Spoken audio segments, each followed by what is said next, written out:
Dan lagi firman Allah Ta'ala di dalam Quran, fawailul lil musallin alladzina hum an salatihim sahun. Yakni maka dimasukkan Allah Ta'ala ke dalam neraka yang adalah mereka itu lalai dan lupa, yakni ditinggalkan akan sembahyang.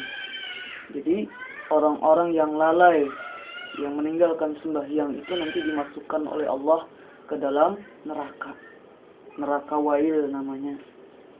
Telah berkata Ibnu Abbas radhiyallahu anhuma, dan adapun dinamakan Wail itu satu wadi, yakni tempat di antara dua gunung di dalam api neraka jahanam. Minta tolong daripadanya kepada Allah Ta'ala api neraka jahanam daripada panasnya. Dan wadi itu tempat kediaman orang yang mentakhirkan sembahyang daripada waktunya. Istimewa pula orang yang meninggalkan sembahyang selama-lamanya.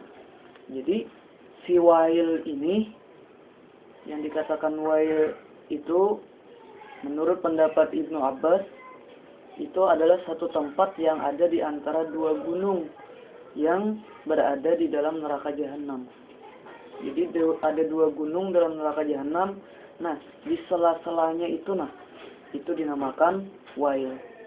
Wail dinamakan Wail.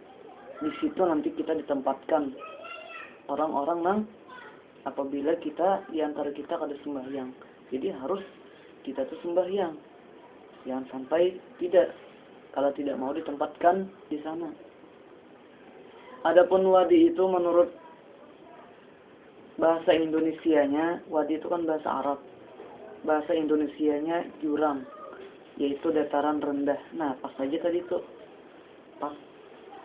Bahwa di antara dua gunung tadi kan berarti dataran rendah. Nah, itu. Itu mentakhirkan sembahyang. Apalagi kita ada sembahyang sama sekali. Nah, mentakhirkan sembahyang itu artinya sembahyang juga. Tapi sembahyangnya tidak di luar daripada waktunya. Seharusnya kita laksanakan zuhur pada waktu zuhur. Asar kita laksanakan pada waktu asar. Maghrib juga demikian. Tetapi kemudian sembahyang yang seharusnya dilaksanakan pada waktu zuhur, sembahyang zuhur yang harus dilaksanakan pada waktu zuhur, kok kita bawa sembahyangnya itu kita laksanakan di waktu asar atau maghrib. Maka tidaklah boleh yang demikian. Maka yang demikian diancam akan dimasukkan dalam neraka Wail tadi. Kecuali ada sebab-sebab yang membolehkan kita untuk melaksanakan sembahyang itu di luar daripada waktunya. Seperti misalnya kita di dalam keadaan musafir yang harus.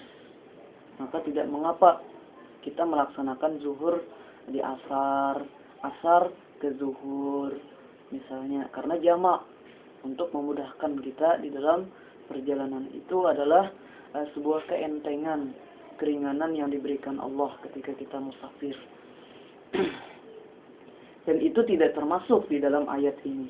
Yang termasuk dalam ayat ini sengaja mentakhirkan sembahyang tanpa hal yang dibolehkan.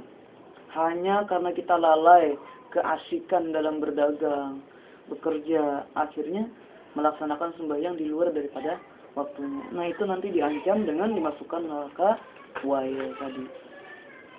Apalagi tidak meninggalkan, apalagi kita meninggalkan sembahyang sama sekali. Tidak pernah sembahyang, makinnya nanti akan dimasukkan dalam neraka itu. Jadi harus diperhatikan sembahyang ini tepat pada waktunya. Harus, jangan sampai ketinggalan dan akhirnya keluar daripada waktunya. Inilah yang harus kita jaga sembahyang itu. Inilah siksanya orang yang meninggalkan sembahyang. Yang demikian disebutkan di dalam Quran dan beberapa ayat Quran yang lain daripada itu. Banyak lagi di dalam ayat-ayat yang lain dalam Quran yang menjelaskan tentang bahwa orang yang tidak sembahyang itu akan dimasukkan dalam neraka. Banyak lagi yang lain. Dan lagi sabda Nabi sallallahu alaihi wasallam, ma farraqu bainal muslimi wal munafiqi illa bitarkis salati fa in tarakaha jahidan liwujubiha kana kafiran. Di dalam hadis Nabi, tiada perbedaan antara orang Islam dan antara orang yang munafik, melainkan orang yang meninggalkan sembahyang. Maka apabila ditinggalkan dia padahal ingkar ia bagi wajibnya, maka adalah ia kafir dengan sangat nyata. Karena munafik itu pada zahirnya Islam dan batinnya kafir. Jadi perbedaan orang Islam dan orang munafik itu sembahyang. Mune orang itu sembahyang Islam. Kalau orang itu meninggalkan sembahyang berarti munafik. Munafik itu artinya Islam pada ucapan, pada KTP, tetapi ingkar pada hati. Nah, itu berbahaya itu.